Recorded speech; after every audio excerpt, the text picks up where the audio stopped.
Good morning, fellas. How are we doing today? What's up? For those who haven't seen, yes, I did get a shiny Pokemon, okay? We broke this streak at 49,571 encounters, I believe. Right before, I apologize to my wife, I was like, right before to buy my wife a present, 400 or something encounters. She was laughing. It was a good meme. But we got a shiny Kakuna, okay? 3 points, bringing my point total up for this war up to 17 points from me personally. Not amazing, not great, but not bad either. You know what? I'll take it. I had 10 points from one Cryogonal, 4 points from 2 Cubchews, and now 3 more points from 1 Kakuna. So the Kakuna is more points than the Cubchew at least, which is honestly kind of nice. And now we're back over at the Zangoose Viper ×3 Horde, Lotad, Seedots. There's actually a lot of spawns here. Very, very cool shunting location. I will be playing Pokeforce later today as well to actually work on that beta, or the, I guess, summer demo, and complete that to get the unique limited vanity. If you don't know, if you play Pokeforce right now, complete the main quest, you get a unique vanity that will never be able to be gotten again, which is a really, really big deal. And yeah, I don't know, we're gonna be shunting here today. Now that I've got my shiny, there's a lot of weight off my shoulders, at least from this point forward. Hopefully we begin the wet streak. I calc my odds during the shiny encounter itself, but let's go ahead and recalc them really quick. And you know what, I always say, before I do this, it does nothing to sit and cry about your shiny rate. I'm not trying to sit here and be like, wah, I'm so dry, never lucky, you know, always me. It's more like a, hey, this is my math so far.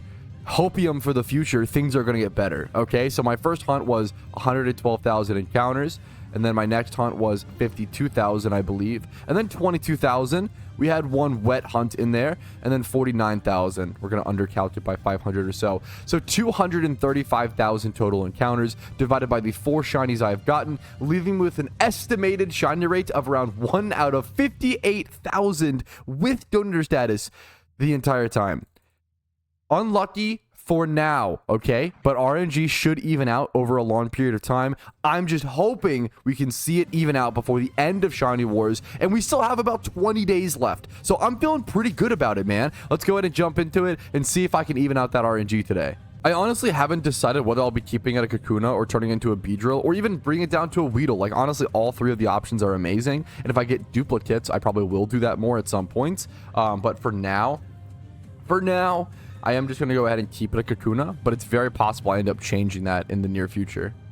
Okay, we checked the Kangaskhan Swarm in Kanto. We're kind of just running around and honestly checking fun encounters. So we did the Kangaskhan Swarm in Kanto. I'm going to head over to Sinnoh and do my Honey Tree route as well. Yeah, so the reason I'm on channel 127, sometimes I get this question, is like, hey, like, what, you know, how did you get to that channel? You can't actively switch to like channel 127.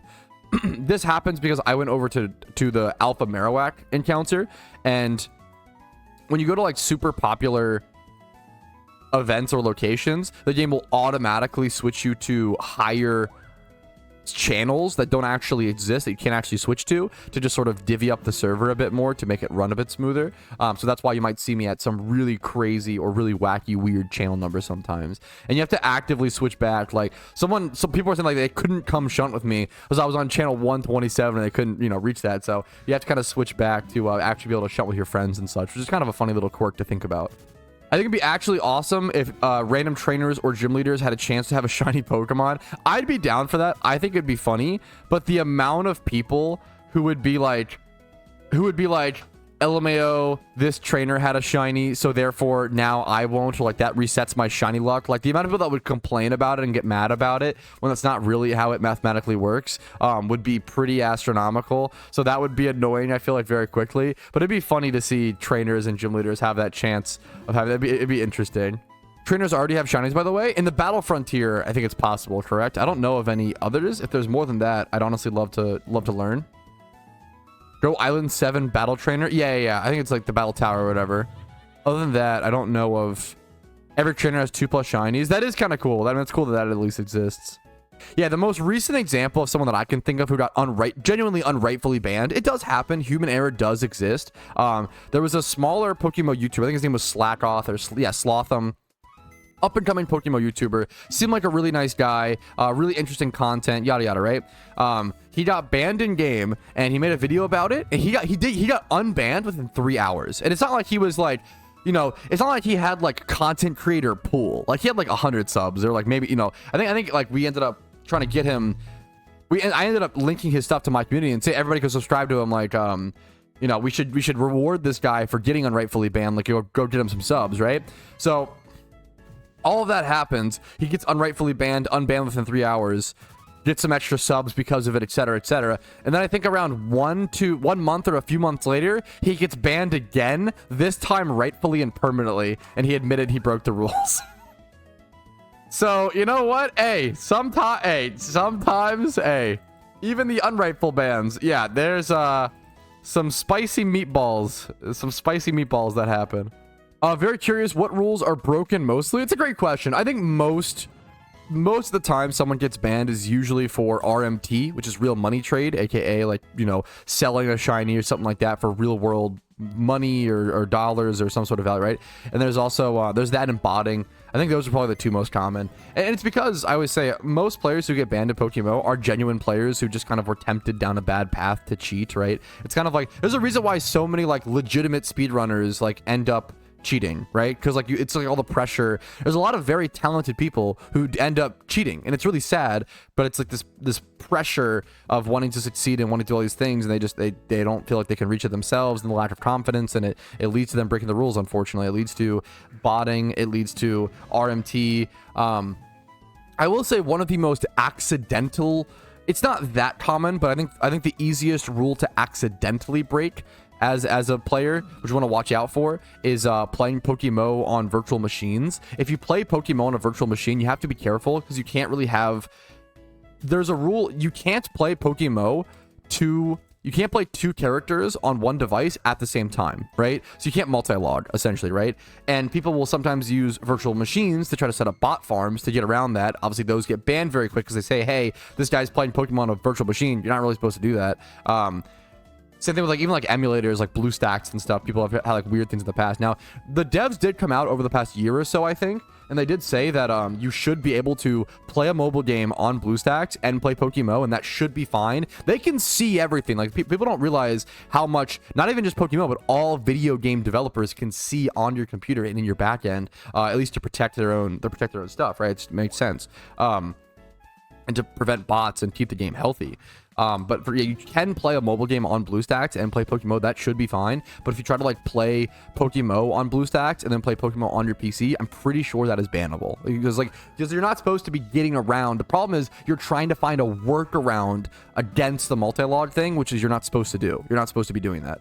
So just don't try to like get around something. If the game is physically preventing you from doing something normally, you shouldn't try to get around it. But some people do accidentally break that. I do believe that. Like some people will just think they're trying to outsmart a system, but they don't realize it's why that system's in place and why it's against the rules, which is to prevent botting and bot farms. So I think that's an easy one to accidentally make. Wait, we got people out here thug walking. Wait a minute. They're actually thugging it out. Look at this. Look at this crew. This is Team Thug. There's 5 of them out here. They're just watching my back, bro. That's actually crazy. Yo, good luck to you guys in your shunts. I never got my shiny Magmar. Yeah, fun fact, shiny Magmar used to be one of the rarest shinies in PokeMMO back in like 2013. It was like one of the most desired. I mean, it's a very, very cool shiny, right? But nowadays, it's just a ×5 horde hunt. It's just a ×5 horde. I think it's like a 50-50, you know. It's a split spot, but it used to be one of the rarest shinies in the game, and now it's just ×5 horde. Same with things like Ponyta and Rapidash. Like Ponyta and Rapidash were some of the most desired shinies in the entire game, right? And now it's probably one of the most common, if not, it's like one of the most common, Rapidash and Ponyta, because of the speed EV training spot. It's a pretty good casual XP training spot as well. It's really, there's a lot of spots for it in common shunts and amulet coin farming. You get a lot of Ponytas, etc., etc. Bro is the biggest PokeMMO creator. I am not. It is very important to distinguish. I am the largest English-speaking PokeMMO creator. I think Mega Bladers is the biggest. He makes amazing content. Spanish-speaking creator does. I really, even if you don't speak Spanish, I recommend checking him out. His content is so high quality. He has surpassed me. 55,600 subs at the moment. So congrats to Mega Bladers. He is like decently. We were neck and neck for a long time. And he has surpassed me, and he deserves it. He makes really, really good content, so congrats to him. Go check out Mega Bladers. Really cool guy. I'm not the largest PokeMMO creator. There's probably a few Chinese-speaking PokeMMO creators on Bilibili that are large as well. Yes, that I just haven't seen or don't know about as much. Absolutely. Absolutely. I think it's really beautiful that PokeMMO teaches us so much about, like, we only see what's in our own little world, and it's a very, very international game, and it's important to keep in mind, like, there's probably tons of things that we don't see. Now, we don't want to assume stuff just because, but it is important to just have that in our mind, that it's plausible that there are things out there we don't really see, because the communities of PokeMMO are kind of, because there's a big language barrier, they're not that overlapping in a lot of ways, unless people take the time to go out of their way to learn other languages, right? Which is tough. It's actually so funny how different it is right now. When a player comes back and says, hey, I haven't played the game in a year, what's new? I have to be like, oh my god, a year? So much stuff. Mysterious Pokeballs were added, mysterious balls were added to the game, and you know, lowered the shiny rate to the lowest it's ever been. We saw a permanent shiny boost, a 20% boost last Christmas for the first time ever. We got what else? Raids were beta tested, like blah, blah, all these crazy things. Right? If you haven't played for a year, so much has happened. If you haven't played for 6 months, pretty much nothing has happened. Like full transparency, if you haven't played for 6 months, you haven't really missed much. Things have been so dry over the past 6 months. I feel like the biggest things that have happened over the past 6 months are like drama, because players were so bored with the lack of updates that people just started stirring up shit. Like it happened, like when there's nothing going on, people start to stir up their own little dramas and things, something to care about and be interested about. So honestly, the only thing you've missed if you haven't played for 6 months is drama. Like if you took 6 months off and come back now, I mean, I guess Shiny Wars, to be fair, Shiny Wars is pretty big and pretty cool, kind of skipping over that, but other than that, you haven't missed much, honestly. Yo, we can actually, this is a great discussion. I know you don't care about beans on toast, and why would you? Because gross. But have you ever had chipped beef on toast?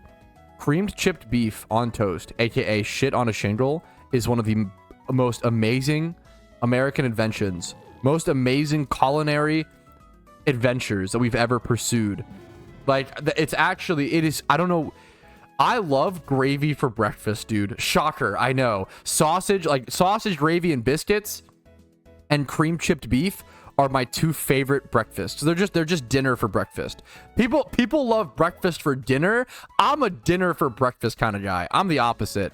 I prefer, bro, give me like a shepherd's pie or like a pot pie for breakfast. Give me some nice savory sausage, gravy, and biscuits. Some cream chipped beef. It's so good. I love it all so much, man. It'll send you to an early grave, but it'll send you to an early grave happily, okay? You were talking the most heinous shit right now. Hey, go pop open a can of Heinz beans and enjoy your evening, Clarko. It's okay. I believe they made shinies even rarer for Shiny War. I know you're memeing. I know you don't mean that. But it does feel like it. Like, I feel like people have reached new heights. Like, I've seen so many people, like Karoshi 200k dry. Someone just said they're 150k dry at Axew. Someone else said they just went 156k dry. Like, dude, I have seen so many, and it's probably because we're seeing so many dry streaks because people are shunting so much. It's just statistics, right? People are shunting so much during war that they're actually able to get that dry. Like, it makes sense. But man, it's been crazy to see. It's been crazy to see. The amount of dry streaks we've seen during war has been wild. So we've seen some crazy bad luck. All right, I haven't said it yet today, so I've got to do my quick little shill, guys. I apologize in advance, but I hopefully made it fun enough for you guys. If you want to support the stream this month, the best way to do so is by using my HelloFresh link in the description and becoming a new subscriber to HelloFresh. Even if you just do it for 1 month, it gives me a really nice kickback. I'm being super transparent about it.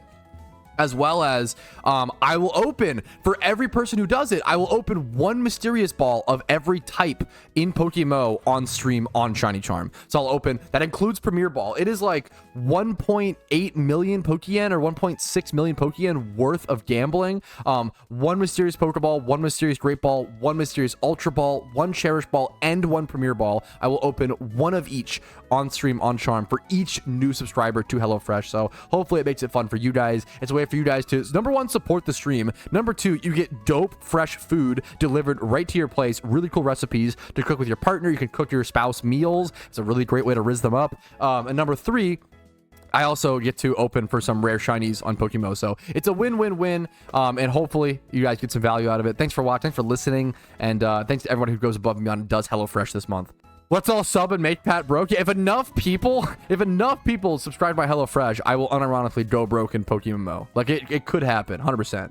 This is a great question. What's your best unexpected shiny since playing Pokemon? There's a few. Shuckle is the easy one. Like Shuckle was unexpected. I didn't expect to get Shuckle in the Safari Zone at 106 encounters. I was just catching breeders to like long-term go for one. That's easily the most unexpected, the biggest one. And then number 2, my secret shiny Nidoran. I've gotten 2 shinies while recording videos, right? Yeah, secret shiny Nidoran is up there. Secret shiny Nidoran I got while recording a video showing off locations to hunt for a legendary Pokemon, like in Kanto or whatever. And I ended up getting a secret shiny Nidoran like during that recording of that guide.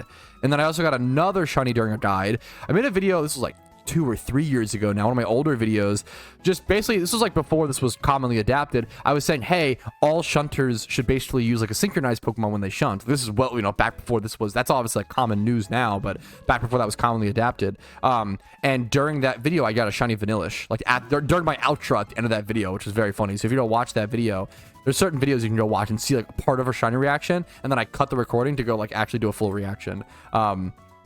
Those 3 are probably the biggest. The 2 that I've gotten during recording guides, and I've made. It's funny, like I've made so many guides, so many videos about PokeMMO that I've gotten 2 shinies while making guides. That's crazy. And then the Shuckle. The Shuckle's crazy. This is actually wild how much this Excadrill is worth, right? Like most people would see this, you know, oh, like Adamant, you know, oh, 2 times 31, you know, competitive Pokemon. You know, what is that? Maybe 150k? No. Hidden ability Excadrills are disgustingly expensive. This bad boy is probably around 1 mil. That's insane. Like 1 mil for a 2 times 31. Really, really good comp, but 1 mil? What if I check for like Drillbur as well? Yeah, this is an easy 1 mil, man. Easiest. Like I'd probably go, you could go 1.1 on it and undercut. Well, this is 3 times 31 versus 1 times. I would go 1 mil. I would go 99999 flat personally. Like the 999k 999. I would do 1 mil essentially flat. That's my price check recommendation. Good on the sale, dude. That is a crazy. Yeah, Excadrills are expensive. They were a limited time. Alpha. So not that many hidden ability ones got brought into the game. And Mold Breaker Excadrill, number 1, being able to Earthquake Levitate Pokemon is really good, honestly. And then also just hitting sturdy Pokemon as well. And then number 2, being able to Stealth Rock against Magic Bounce Pokemon. That's what really makes it so good. Will Excadrill come back in the raid once raids are permanently released? It's honestly decently likely / pretty possible, but we'll have to see for sure. I'm sure at some point. Worst case scenario, Lunar New Year event. Excadrill will probably come back to like February-ish. So Excadrills will drop in price at some point here. Hey, Pat, what do you think the devs or content creators can do to increase viewership for content creators? A lot of you guys are putting in amazing efforts and need to be paid well. You're very nice and generous for thinking so. I think I always say one of the biggest things I need to work on and I need to improve on is just reach and actually appealing to those players who don't already know about PokeMMO, right? People always say PokeMMO is the best Pokemon game I've never heard of, right? I need to be better about TikTok, Instagram. As silly as it may seem, those platforms are very, very good for reach, and it's very important to take those seriously. Instagram, TikTok, even YouTube Shorts, like I need to get on that. I also need to do better about like PokeMMO adjacent content, so doing more Nuzlocke, doing more challenges, doing more Pixelmon series or Poke Road or like Pal World, like covering these games that are similar to PokeMMO but different, so that players from those games can see me, learn about me, and be, oh, what other content does he make, and then see all this PokeMMO content and be like, what's PokeMMO? This game looks cool. He has so many videos on it. I bet it's got to be interesting, and then check it out. So just getting more players to find out about the game is probably the most important. I think the game is good. We have a lot of I make a lot of content. Game is good. We just need to find more players and reach out to more people, in my opinion. But I could also be way off on that. I don't know. It's my opinion. Do you think PokeMMO getting too big could be bad? It's still very underground. And the only thing that could be bad is if it brought more attention to Nintendo. But once again, like we all understand, PokeMMO should be legally fine. I have a video talking about it if you don't know, called Will PokeMMO Ever Get Shut Down? It theoretically should be legally fine. However, that doesn't always matter with copyright law. Even if something is copyright legal, it kind of just like it doesn't, it's a matter of persuasion, and anything can be taken to court and won or lost. It's, from my understanding, it's kind of tough. Let me put these eggs away. Oops. And obviously Nintendo is super aggressive about copyright, so I do think Nintendo knows about PokeMMO. I don't think it's like unknown or whatever, but it's more about like how much do they know, and like I want to watch that. I want to do a full reaction. There's like an hour-long video that came out pretty recently talking about why Nintendo hasn't taken down Pokemon Showdown, and I want to watch that video. I'm sure there's some really interesting. I saw like the first 5 minutes. There's a lot of really interesting stuff in there that relates directly to PokeMMO. You know, I really want to see what else is in that video because I feel like it's pretty interesting. This is actually a great question in a circumstance that I encountered myself in many years ago when I wanted to leave my team. So someone said, I've made a team myself and I have the rare team name Team Rocket, but no one's in it. I want to leave to be in a more active team, but you don't want to let the team name go. What you can do is invite an alt account to that team and and promote the alt account to be the team leader, right? So you can keep that team name and have the alt account be the leader or whatever, and then you can leave on your main account and then go join an actual team, right? So if you do want to keep a team name like that, you can do that. I did that many years ago with my old team 8-bit here. I think I lost it now, but yeah, you can actually like log a team name essentially on an alt account if you really want to, which is cool.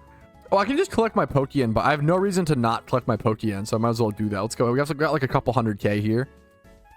Let's go ahead and grab this. I don't want to click claim all for the whole page. People ask why I don't do that. The reason I don't do that is because all of these are unsold Pokemon that have been... They're essentially stored in my GTL. Like, these are unsold Pokemon that have been stored in my GTL forever. And a lot of them are 2012s. And the 2012 market is really slow right now. So I'd rather not, I don't want them in my mail. I don't want them in my boxes. I'd rather have them in the GTL and use them as, use the GTL as storage, hilariously. There have been times where I've like listed mons that I know won't sell, just to like basically pay 1K, like a listing fee or whatever, just to like store them, which is kind of insane, but I've definitely done that in the past. I feel bad. We just got a new viewer in here. He's like, oh, I just started playing PokeMMO today. Happy to be here. And I'm about to switch over to Pokeforce. So I'm sorry. I really want to get the Pokeforce exclusive Vanity before it's too late, before the test ends. Is it the 12th? The 8th or the 12th of September? It's coming up soon that the Pokeforce demo ends. So thank you guys for watching the PokeMMO stream recap, the PokeMMO portion of the stream. If you enjoyed it, like it. If you didn't enjoy it, dislike it. That's also okay. Stream recap 160, what number? I don't know, some stream recap. Subscribe if you want to watch more content like this and see PokeMMO videos every single day. I love this game so much. Follow me on Twitch to see streams like this Monday through Friday, and Discord's down below if you want to join that community. If you want to support the stream above and beyond, if my content has been good, entertaining background content while you grind, or helpful content during your PokeMMO journey, YouTube memberships, Twitch Primes, PayPal/Venmo donations go a very long way, and this month especially, HelloFresh. If you want to give the stream an extremely generous kickback, get some dope food, and watch me go for rare shinies on stream, HelloFresh is the best way to support this month. Thank you guys for watching. I will see you guys later. Peace, Reno. Hey, thanks so much for watching until the very end of the video. That really means the world to me, and it means even more worlds to me if you go above and beyond and support my content financially like all of these lovely people have done. Thanks again for watching, and have a great day.